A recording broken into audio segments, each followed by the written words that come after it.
Meus amigos, sejam bem-vindos aqui a mais um vídeo de WandaVision nesse canal, dessa vez falando sobre o episódio número 7, né, como temos feito aqui semana a semana, todo sábado de manhã eu pego a minha xícara de café aqui hoje, com essa xícara bonita do Lanterna Verde, mas para falar sobre Marvel, né? Então vamos lá, episódio número 7 de WandaVision. A história não tem mais muito para onde correr, gente, tá na hora de começar algumas definições, está na hora de mostrar o objetivo do vilão, né? Vilão, entre aspas, aqui. E, enfim, não dá mais para a série se esticar muito e se alongar muito, né? Faltam apenas 2 episódios e tivemos resoluções e revelações importantes nesse episódio número 7. Alguns personagens realmente se mostrando ali quem eles são. Por mais que os objetivos ainda sejam um pouco obscuros, mas nós tivemos ali diversas teorias, diversas conjecturas, enfim, já resolvidas. A primeira que eu quero trazer aqui é estabelecendo realmente Monica Rambeau como uma super-heroína, né? Quer dizer, pelo menos ela ganhando os poderes dela definitivamente nesse episódio. A gente acompanhou ao longo de toda a série essa coisa da Mônica entrando e saindo lá do Rex, e ela faz aquele exame onde mostra que as células dela estão meio alteradas e tal, e ela tenta entrar mais uma vez, ou melhor, ela consegue entrar mais uma vez dentro do Rex. Tem aquela cena, né, dela ali fazendo meio que um flashback, ouvindo a mãe dela, enfim, a coisa meia lúdica ali, enquanto ela atravessa aquele portal, e quando ela chega do outro lado, ela já está apresentando ali os olhos com uma luminosidade azul. Ela consegue enxergar ali alguns espectros de energia e tal, que já seria a Mônica apresentando os seus poderes como Photon, ou como Capitã Marvel, ou como Espectro, porque nas histórias em quadrinhos a personagem tem diversos nomes, já teve diversos nomes, né? Ela tem um problema sério aí com registro em cartório. É uma história longa, a gente pode até comentar sobre isso um dia, mas é uma personagem importante e poderosa do universo Marvel, que já foi líder dos Vingadores nas histórias em quadrinhos também. Então é a Monica Rambeau agora definitivamente ali cravando, botando seu pezinho, né, certamente aí como uma personagem muito importante para essa nova fase do universo cinematográfico Marvel, que não é mais tão cinematográfico assim, né? Falando sobre o Visão agora, definitivamente ele já mostrou que não está mais sob o controle da Wanda. Inclusive ele já está liberando ali algumas pessoas daquele controle dela, como foi o caso da Darcy, que está naquele circo ali que foi criado, né? E os dois acabam se juntando ali, e a Darcy dá toda uma explicação, conta para ele o que aconteceu durante esse período todo. Na verdade, a Darcy tem que relembrar o Visão até de quem ele é, né? Como ele foi criado, desde o planejamento dele ser uma arma, né? Dele ser o novo corpo do Ultron, lá em Vingadores 2, a Era de Ultron. Então ela meio que faz um recap com ele ali, para ele realmente entender o que está acontecendo, mostrando que o Visão está realmente perdido, né, gente? Sabemos que o Visão está morto, isso já apareceu em episódios anteriores, e morto, que eu digo, ele está sem a joia da mente que estava na testa dele, que a gente tem que lembrar que por mais que ele ainda tenha o corpo, que o corpo dele seja feito de vibrânio, tem alguns poderes ali que ele apresenta, né, super força, pode voar, ficar intangível, isso são poderes físicos dele, né, digamos assim, mas a joia da mente era o que dava consciência nele, foi o que deu aquele start nele para ele ganhar vida, né, seria a alma dele, a essência, enfim, como vocês queiram chamar. Mas sem essa joia, ele é apenas meio que um boneco controlado ali pela Wanda, com alguns resquícios de memória e do que aconteceu. Mas já mostra que nesse episódio ele já está totalmente livre lá do controle dela. Inclusive ela vai criando alguns artifícios ali para tentar manter ele longe de casa, né? Porque a própria Wanda já demonstra ali um certo descontrole, um certo mal-estar, né? A gente não mencionou aqui no início, mas nesse episódio a série chega nos tempos atuais, né? Chega ali nos anos 2000. Estou dizendo isso porque, se a gente pegar desde o primeiro episódio, a série vem emulando, né, estilos ali, estéticas de cada década, né? De séries dos anos 50, dos anos 60, inclusive nesse episódio, na hora que o Visão tá levantando, que ele tá caído no chão, né? Logo assim que o episódio começa, a gente já vê o aspecto Rachel da tela, né? Aquele widescreen, a gente já vê ele alongando, assim, mostrando que chegamos, né, ao tempo presente ali. E aí a Wanda tá ali emulando aquele cenário de série dos anos 2000, uma coisa meio The Office, né? Falando com a tela, quebrando a quarta parede, que inclusive é o nome desse episódio. E ela demonstra realmente que ela tá assim, tá quase no limite dela, né?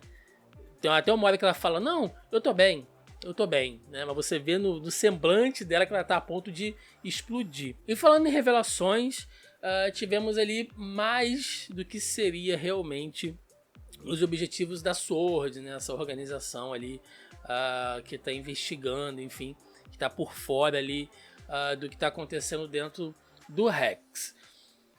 O que a gente entende agora é que a SWORD realmente queria usar o corpo do Visão para um experimento ou usar ele como arma, a gente não sabe, né? O próprio significado da palavra SWORD, né? da sigla dentro desse universo seria arma senciente, né? Então o Visão seria, né? Possivelmente seria essa arma deles, porque o diretor da SWORD no episódio anterior, naquela discussão dele com a Monica Rambeau, já deixou claro que não dá mais para deixar a Terra, né, à mercê dessas ameaças intergalácticas, enfim, né, dessas coisas que podem causar o mesmo dano que o Thanos causou. Então a SWORD ela tá realmente ali se preocupando em criar, né, uma força, uma arma, enfim, um método de defesa contra ameaças externas, que aí já é meio semelhante ao objetivo da organização nas histórias em quadrinhos. Vale lembrar que essa era, né, uma ideia do próprio Tony Stark em Vingadores Era de Ultron. A gente vai falar do Ultron um pouquinho mais pra frente, mas nesse ponto aqui a gente pode pegar que são quase as mesmas ideias, né? O Tony ele usa até aquela metáfora no filme sobre colocar uma armadura em volta do mundo, né, para proteger o mundo ali, criando o Ultron, que seria um sistema de defesa.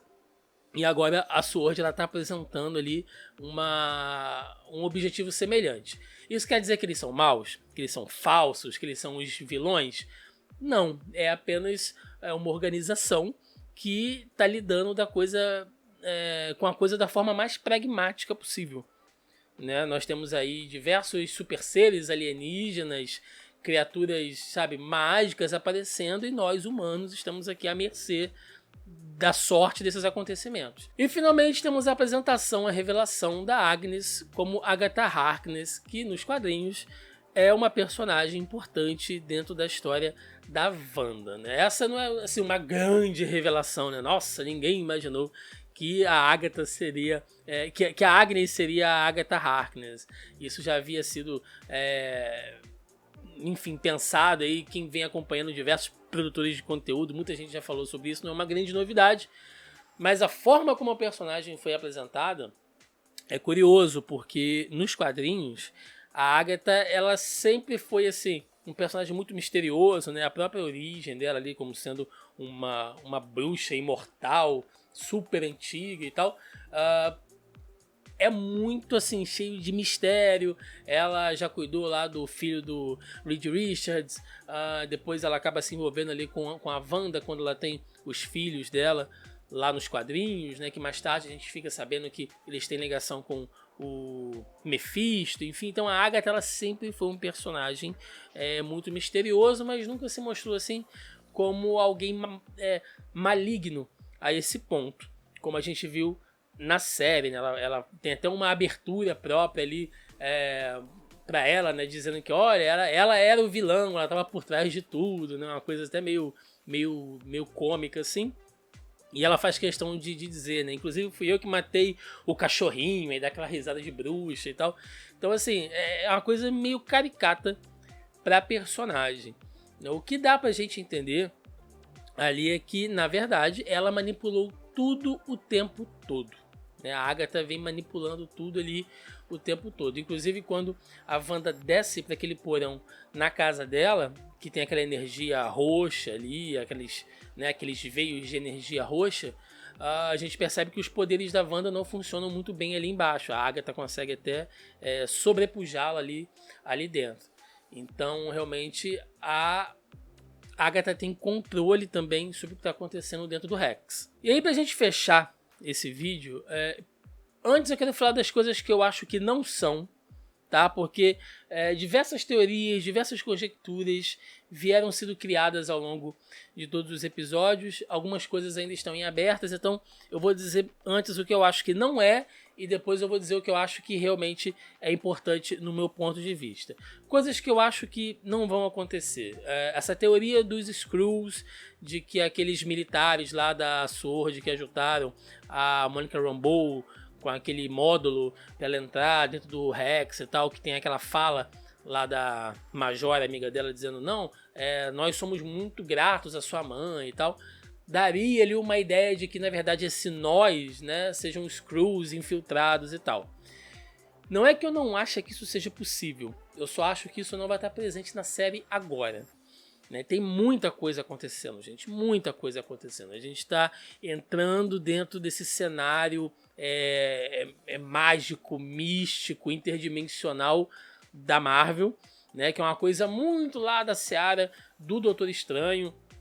Tem o Visão ali de volta, o Visão vai morrer, não vai morrer, a Wanda é culpada, não é culpada, a SWORD, que é uma grande organização aí que apareceu agora no universo Marvel. Então é uma série curta para tratar de muitas coisas. Então, tipo, tem pouca coisa para falar, vamos meter Skrull aqui no meio. Não, né? Porém, eu não acho que seja impossível, inclusive já foi anunciada a série das Invasões Secretas, né, lá com o Nick Fury, enfim.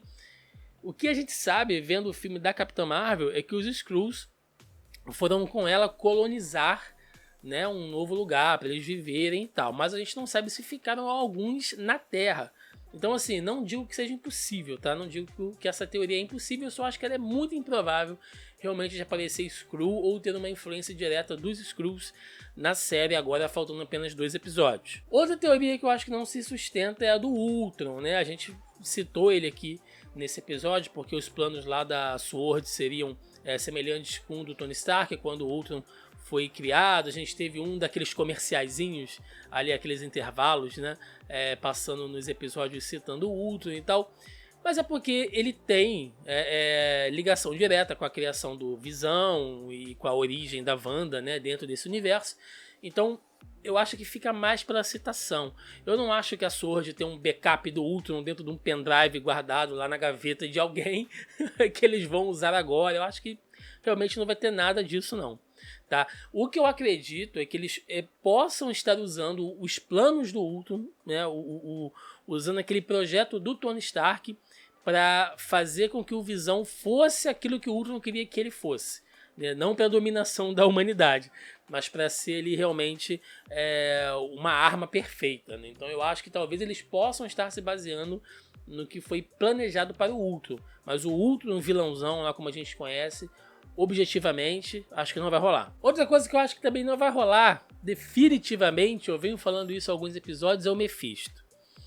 Todo mundo tá vendo o Mephisto, o Mephisto é o cachorro, o Mephisto é o carteiro, o Mephisto é o coelho, o Mephisto tá em todo lugar. Eu vejo muitos amigos aí que são produtores de conteúdo falando sobre isso, mas de novo, eu vou repetir o que eu falei em um vídeo passado. A Marvel se propôs fazer uma série baseada em segredos e mistérios em suspense, certo? Que se inspira nas histórias em quadrinhos. Qual o sentido de você fazer uma série revelando no final os planos de um vilão igualzinho nos quadrinhos? Se você está contando uma coisa aqui para aguçar a curiosidade, para fazer um grande mistério, se você vai contar uma história que a gente já conhece, com os personagens que a gente já sabe que vão aparecer, então não faz muito sentido, entendem? Então por isso que eu acho que não tem nada de Mephisto aqui. Porém, Eu acho que sim, essa série ela vai lidar ainda, ela está lidando, né, com essa coisa mágica, mística, e a gente já sabe que a série vai ter depois uma conexão direta com o próximo filme do Doutor Estranho. A Feiticeira Escarlate vai estar no filme com o Doutor Estranho, e aí entra ali o final, né, aquela cena final da Agatha Harkness, e focam, né, bem ali uma questão de um livro com uma energia dentro daquele porão dela. A internet já começa a levantar algumas teorias de que seja aquele livro lá de Matéria Negra que apareceu no Agents of S.H.I.E.L.D., que eu acho que não seja, e tem uma teoria que talvez seja um daqueles livros místicos, secretos e proibidos lá da biblioteca da Cidadela, lá do Doutor Estranho. Então, se for isso, né, a gente já pode talvez imaginar que a Agatha tem alguma conexão com o Pesadelo, que é o próximo vilão do Doutor Estranho. Lembrando que o Pesadelo ele é uma criatura extraplanar, né, interdimensional, super poderosa, que se alimenta do medo através dos sonhos, através da ansiedade das outras pessoas, enfim, ele se alimenta disso. Ele já tentou fazer com que vários planos, né, dele eram de que a humanidade passasse por, sabe, tivesse muito medo, ele pudesse absorver essa energia, e por conta disso ele já bateu de frente com o Doutor Estranho, já bateu de frente com o Professor Xavier, com o Wolverine, enfim. Então, se a Agatha, e aqui já começam algumas teorias, né? Se a Agatha for uma enviada do Pesadelo, faz todo sentido, né? Porque a Feiticeira Escarlate, a Wanda, ela já havia dito previsão que ela não se lembrava de como isso começou, que ela não se lembrava de ter ido atrás dele, enfim, que ela só estava curtindo, né? Que ela só estava aproveitando aquela situação ali para poder passar mais tempo com ele, naquele episódio que eles têm aquela DR e tal. Então, eu acho realmente que agora a Agatha possa ser uma enviada do Pesadelo, ou possa ser uma acólita do Pesadelo, tentando trazer ele para essa dimensão. Não sei, ou tentando pegar os poderes dele, mas mais do que nunca eu acho que o Pesadelo tem realmente mais influência aqui.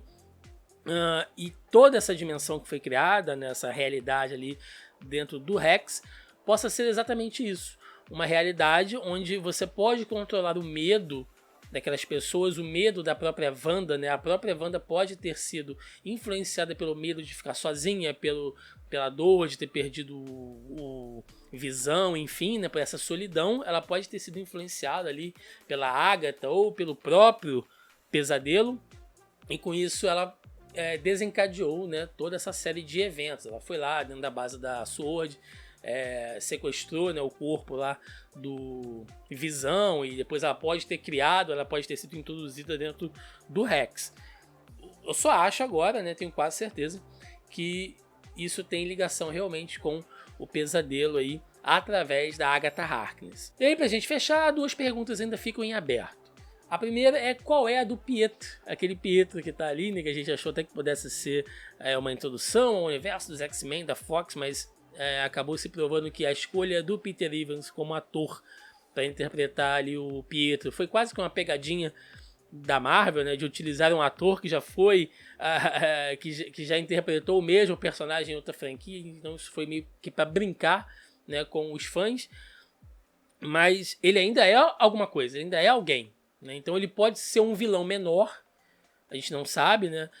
Meio que disfarçado ali com os poderes da Agatha, ou pode ter sido alguém criada por ela, pode ser um avatar do Pesadelo, né? Se realmente isso se concretizar, mas temos que saber ainda qual é a dele e qual o papel dele nessa história. O que eu acho que é o grande objetivo de tudo, né? Eu acho que isso tudo foi criado para que a Agatha conseguisse os filhos da Wanda. Eu já mencionei isso aqui, essa teoria, essa possibilidade em vídeos anteriores, porque, vejam bem, já foi dito que a Wanda não consegue criar nada dentro dessa realidade, né, dentro do Rex, que tudo que entra ali é modificado pelos poderes da Wanda, a roupa daquelas pessoas, o formato, a estética dos objetos, enfim, quando atravessam aquela barreira, eles são moldados, mas nada é criado. A Wanda não pode dar vida, ela não pode criar vida. Então, a única coisa curiosa ali é quem são os filhos da Wanda e do Visão.